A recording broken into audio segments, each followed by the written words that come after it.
Welcome to my channel. Today we are going to discuss about hypothesis.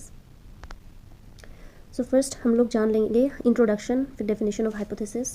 Hypothesis is usually considered as an important mechanism in research. क्योंकि ये research का foundation बनाता है, ये आपके research question का जवाब देने की कोशिश करता है और आपके फाइंडिंग डाटा और रिजल्ट की प्रेडिक्शन करता है. सो हाइपोथेसिस एक टेंटेटिव एजम्पशन है made in order to test its logical or empirical consequences. If we go by the origin of the word, it is derived from the Greek word hypothetein, जिसका meaning है to put under और to suppose. Etymologically hypothesis is made up of two words hypo and thesis, जिसका मतलब है less than और less certain than a thesis. So it is a presumptive statement of a proposition और a reasonable guess. क्योंकि hypothesis को हम educated guess भी कह सकते हैं, जो रिसर्च क्वेश्चन के जवाब के लिए बनाया जाता है. हाइपोथेसिस को टेस्ट करके हम अपने रिसर्च क्वेश्चन का जवाब ढूंढते हैं. Is a presumptive statement of the proposition और a reasonable guess based upon the available evidence which the researcher seeks to prove through his study.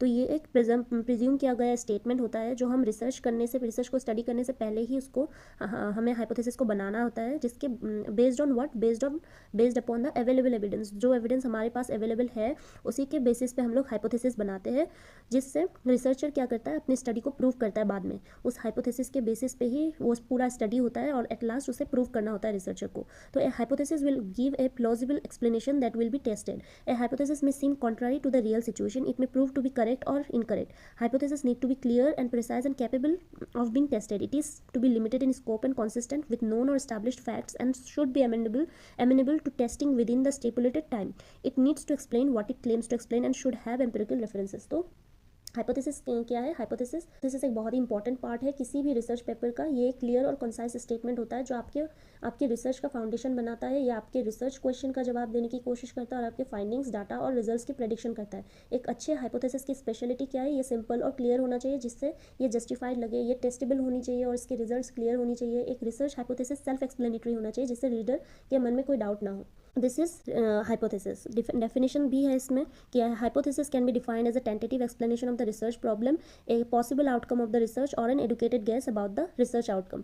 ठीक है, तो हाइपोथेसिस क्या है? ये एक टेंटेटिव एक्सप्लेनेशन है. हम लोग जो रिसर्च प्रॉब्लम को स्टडी करते हैं उस रिसर्च प्रॉब्लम का एक एक्सप्लेनेशन देते हैं एज्यूम करके. रिसर्च को कंडक्ट करने से पहले ही हम लोग एक प्रिजम्पटिव स्टेटमेंट बनाते हैं, जिसको हम लोग हाइपोथेसिस कहते हैं. सो गुड एंड हट ने इसे डिफाइन किया है कि it is a proposition which can be put to test to determine its validity. Hypotheses are single tentative guesses, good hunches assumed for use in devising theory or planning experiments intended to be given as a direct experimental test when possible. ये है definition of hypothesis. Now let's understand variables को समझना hypothesis और उसके types को समझने से पहले बहुत ज़रूरी है. वेरिएबल्स के बारे में जानने से हमें क्लियर अंडरस्टैंडिंग मिलता है कि हम क्या मेजर कर रहे हैं और क्या एनालाइज कर रहे हैं. इससे हम एक्यूरेट हाइपोथेसिस बना सकते हैं जो रिसर्च क्वेश्चन को एड्रेस करता है. वेरिएबल्स की मदद से हम हाइपोथेसिस का फॉर्मेशन कर सकते हैं. For example, regular exercise weight loss को प्रमोट करता है. इस स्टेटमेंट में एक्सरसाइज और वेट लॉस के बीच की जो रिलेशनशिप है उसको समझना ज़रूरी है. सो वेरिएबल्स क्या करते हैं? इन रिलेशनशिप्स को समझाते हैं. वेरिएबल्स किन्हीं दो वेरिएबल्स के बीच की रिलेशनशिप को, कॉज एंड इफेक्ट की रिलेशनशिप को समझने में हेल्प करती है. ओके, तो वेरिएबल्स को समझने से हम रिसर्च में सिस्टमेटिक और स्ट्रक्चर्ड अप्रोच मिलता है, जिससे हम एक्यूरेट रिजल्ट्स पा सकते हैं. कॉज एंड इफेक्ट रिलेशनशिप क्या है वो मैं पहले ही बता देती हूँ. कॉज एंड इफेक्ट रिलेशनशिप का मतलब एक चीज़ दूसरे चीज़ को इन्फ्लुएंस करती है, जहाँ पे मैंने कुछ डेफिनेशंस दे के रखी है. वेरिएबल्स के दो टाइप्स होते हैं, इंडिपेंडेंट वेरिएबल और डिपेंडेंट वेरिएबल. तो इंडिपेंडेंट वेरिएबल क्या है? मान लेते हैं इंडिपेंडेंट वेरिएबल कॉज है और डिपेंडेंट वेरिएबल्स इफेक्ट है. इंडिपेंडेंट वेरिएबल्स को कॉज की तरह समझ सकते हैं. ये वो वेरिएबल्स है जो रिसर्चर्स मैनिपुलेट या चेंज करते हैं ताकि देखा जा सके कि क्या होता है. दूसरे शब्दों में इंडिपेंडेंट वेरिएबल्स इनपुट्स है जो आउटकम को अफेक्ट करते हैं. डिपेंडेंट वेरिएबल्स क्या है? डिपेंडेंट वेरिएबल्स को दूसरी तरफ हम लोग इफेक्ट्स या आउटकम हैं जो रिसर्चर मेजर करते हैं. ये वो वेरिएबल्स है जो इंडिपेंडेंट वेरिएबल के रिस्पॉन्स में चेंज होते हैं. डिपेंडेंट वेरिएबल्स को आउटपुट की तरह समझ सकते हैं जो इनपुट से रिजल्ट करते हैं. तो यहाँ पे क्या है, इस एग्जाम्पल में देख लेते हैं हम लोग. मान लीजिए हम एक्सरसाइज का वेट लॉस पर इफेक्ट स्टडी कर रहे हैं. इस केस में इंडिपेंडेंट वेरिएबल हमारा एक्सरसाइज है. हम एक्सरसाइज के अमाउंट को मैनिपुलेट कर सकते हैं, जैसे 30 मिनट या 1 घंटा पर डे. तो इस तरीके से हम लोग एक्सरसाइज को मैनिपुलेट कर सकते हैं। तो इसीलिए एक्सरसाइज क्या है, इंडिपेंडेंट वेरिएबल है। और डिपेंडेंट वेरिएबल क्या है, वेट लॉस। हम वेट लॉस को एक पर्टिकुलर समय के बाद ही मेजर कर सकते हैं। So which is Y weight loss is dependent variable. कभी कभी क्या होता है, रिसर्चर्स के पास मल्टीपल इंडिपेंडेंट वेरिएबल्स हो सकते हैं, जैसे एक्सरसाइज के साथ साथ डाइट प्लान्स को स्टडी करना, which is an another independent variable. पर डिपेंडेंट वेरिएबल एक ही होता है जिसमें हम देखते हैं कि हर एक इंडिविजुअल इंडिपेंडेंट वेरिएबल उस एक डिपेंडेंट वेरिएबल पे, जो हमारे एग्जांपल में वेट लॉस है, उसको कैसे अफेक्ट करता है। ये रेसिपी में इंग्रेडिएंट्स ऐड करने जैसा है, और वो इंग्रेडिएंट्स एक दूसरे के साथ कैसे इंटरेक्ट करते हैं ताकि डिजायर्ड आउटकम मिले, वही है independent variable, which can be multiple in types. So जब हम मल्टीपल इंडिपेंडेंट वेरिएबल्स लेते हैं तो स्टडी की कॉम्प्लेक्सिटी बढ़ जाती है। सो ये हो गया हमारा इंडिपेंडेंट वेरिएबल और डिपेंडेंट वेरिएबल की कॉन्सेप्ट। आई होप यहाँ तक क्लियर होगा आप लोगों को। Our next topic is hypothesis formulation. Hypothesis formulation is a crucial step. ये crucial step है in the research process. एक crucial step है। सबसे पहले हमें background knowledge होना ज़रूरी है। एक good hypothesis is based on existing knowledge and literature. Researcher should have the background knowledge to understanding of the research topic and relevant studies. दूसरा क्या है, logical and scientific approach. Hypothesis formulation requires a logical and scientific approach. Researchers should use deductive reasoning and consider alternative explanation. Specificity and clarity. A hypothesis should be specific, clear and concise. It should state the expected relationship between variables and be free of ambiguity. तो hypothesis लिखने के लिए आपको अपने research question को clear form से define करना होगा, प्राइमरी रिसर्च करना होगा, अपनी हाइपोथेसिस का पहला ड्राफ्ट लिखना होगा, अपने हाइपोथेसिस को वैलिडेट करना होगा. ये सारे और भी स्टेप्स हैं while you formulate your hypothesis. Then characteristics of a good hypothesis. Simple और क्लियर होना चाहिए हाइपोथेसिस, टेस्टेबल होना चाहिए, प्रिसाइज होना चाहिए, सेल्फ एक्सप्लेनेटरी होना चाहिए. Sources of hypothesis. हाइपोथेसिस हम लोग किन किन सोर्सेज से ले सकते हैं, जैसे लिटरेचर रिव्यू करके, एक्सपर्ट ऑफ से, पायलट स्टडीज से. By carefully considering this factor, researcher can formulate a strong hypothesis that guides their study and provides a clear direction for investigation. Nature of hypothesis. ये सारे nature हैं, जैसे identify the research objective, identify the key abstract concepts involved in the research, identify its relationship to both the problem statement and the literature review. A problem cannot be scientifically solved unless it is reduced to hypothesis form. It is a powerful tool of advancement of knowledge, consistent with existing knowledge and conductive to further inquiry. It can be tested, verifiable or falsifiable. Hypotheses are not moral or ethical questions. It is neither too specific nor too general. It is prediction of consequences. It is considered valuable even if proven false. Next, types of hypothesis. अब जानते हैं कि hypothesis के types क्या है. कुछ लोग argue करते हैं कि सिर्फ दो टाइप्स के हाइपोथेसिस होते हैं, नल हाइपोथेसिस और ऑल्टरनेटिव हाइपोथेसिस. लेकिन इसके अलावा भी कई टाइप्स होते हैं, जैसे कि complex, simple, directional, non directional, statistics और एसोसिएटिव और कॉजल हाइपोथेसिस. ये सारे भी होते हैं. सिंपल हाइपोथेसिस क्या है. सिंपल हाइपोथेसिस एक स्टेटमेंट है जो दो वेरिएबल्स के बीच रिलेशनशिप के बारे में बात करता है. फॉर एग्जांपल, मेडिटेशन करने से एंजाइटी कम होता है. फिर कॉम्प्लेक्स हाइपोथेसिस, ये हाइपोथेसिस भी एक स्टेटमेंट ही है जो दो से ज़्यादा वेरिएबल्स के बीच रिलेशनशिप के बारे में बात करता है. फॉर एग्जांपल, एक्सरसाइज करना और हेल्दी डाइट लेने से हार्ट डिजीज़ के रिस्क कम होते हैं. और तीसरा है डायरेक्शनल हाइपोथेसिस, दो वेरिएबल्स के बीच रिलेशनशिप की डायरेक्शन के बारे में बात करता है.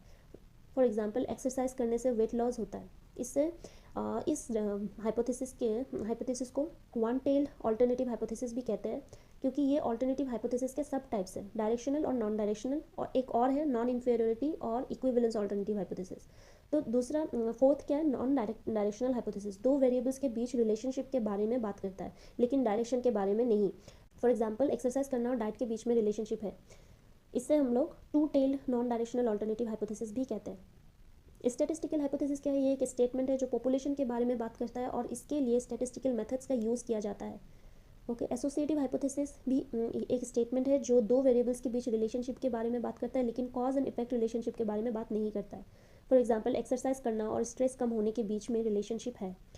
कॉजल हाइपोथेसिस, एक कॉजल हाइपोथेसिस एक स्टेटमेंट है जो दो वेरिएबल्स के बीच कॉज एंड इफेक्ट रिलेशनशिप के बारे में बात करता है. फॉर एग्जांपल, एक्सरसाइज करने से वेट लॉस होता है. यहाँ कॉज एंड इफेक्ट रिलेशनशिप हम लोग एग्जांपल में देख सकते हैं. मैंने शायद नल हाइपोथेसिस और ऑल्टरनेटिव हाइपोथेसिस के बारे में डिस्कस ही नहीं किया. ओके, चलो कोई नहीं. नल हाइपोथेसिस क्या है, ये एक हाइपोथेसिस है जो कहता है कि दो वेरिएबल्स के बीच में कोई रिलेशनशिप नहीं है. फॉर एग्जांपल, एक्सरसाइज करने से वेट लॉस नहीं होता है. ठीक है, ये हाइपोथेसिस नल हाइपोथेसिस है. अच्छा, नल हाइपोथेसिस को एच नॉट भी कहते हैं. इस एच नॉट से डिनोट करते हैं, एच और ओ लिखा होता है, इसको एच नॉट भी कहता है. दूसरा है ऑल्टरनेटिव हाइपोथेसिस. ये हाइपोथेसिस है जो कहता है कि दो वेरिएबल्स के बीच रिलेशनशिप है. इसका एग्जांपल, एक्सरसाइज करने से वेट लॉस होता है. उसमें क्या था, नल हाइपोथेसिस में नहीं होता है, ये ऑपोजिट है, ऑल्टरनेटिव हाइपोथेसिस नल हाइपोथेसिस का ऑपोजिट है। इसे हम लोग एच और ए, स्मॉल ए से डिनोट करते हैं ऑल्टरनेटिव हाइपोथेसिस। नॉन इन्फेरियोरिटी और इक्विवेलेंस ऑल्टरनेटिव हाइपोथेसिस, इसमें हम देखते हैं कि एक नया तरीका या अप्रोच पुराने अप्रोच के जितना ही इफेक्टिव है या उससे ज़्यादा इफेक्टिव है। फॉर एग्जांपल, नई दवाई पुरानी दवाई से इन्फेरियर नहीं है वेट लॉस में। ये सारे हैं हाइपोथेसिस के टाइप्स। मैंने यहाँ पे अपना नोट्स प्रोवाइड कर दिया है नल हाइपोथेसिस और अल्टरनेटिव हाइपोथेसिस का, आप लोग इस नोट्स को भी गो थ्रू कर सकते हैं।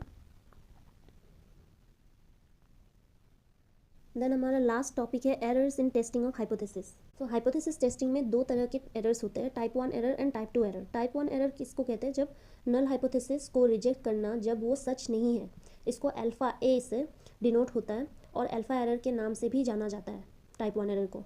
टाइप 1 एरर की प्रोबेबिलिटी को पहले से डिसाइड किया जाता है और इससे हाइपोथेसिस टेस्टिंग के सिग्निफिकेंस लेवल के रूप में समझा जाता है। टाइप 2 एरर क्या है, टाइप 2 एरर है, एरर में नल हाइपोथेसिस को एक्सेप्ट करना जब वो झूठ है, इसको बेटा बी से डिनोट किया जाता है और बेटा एरर के नाम से भी जाना जाता है। फॉर एग्जाम्पल, टाइप 1 एरर का एग्जाम्पल एक स्टूडेंट को फेल करना जब उसने सही जवाब दिया है, और टाइप 2 का एग्जाम्पल होगा एक स्टूडेंट को पास करना जब उसने गलत जवाब दिए हैं। तो ऐसे भी समझ सकते हो। टाइप 1 एरर क्या है, innocent proven guilty. Type 2 error उल्टा, गिल्टी प्रूवन इनोसेंट। ठीक है, तो इस तरीके से भी समझ सकते हो। सो कुछ नहीं है, टाइप 1 एरर और टाइप 2 एरर कुछ नहीं है। टाइप 1 एरर में क्या होता है, नल हाइपोथेसिस को रिजेक्ट कर देते हैं जब वो सच नहीं है, और टाइप 2 एरर में नल हाइपोथेसिस को एक्सेप्ट कर लिया जाता है जब वो झूठ है। ठीक है, तो ये दो बात आप लोगों को याद रखनी है टाइप 1 एरर और टाइप 2 एरर के बारे में। अब मुझे उम्मीद है आप लोगों को यहाँ तक अच्छे से समझ में आ गया होगा। मैं आपको एक क्विक रेपअप दे देती हूँ कि आज के हम लोगों ने जो भी कुछ हम लोगों ने आज के क्लास में पढ़ा।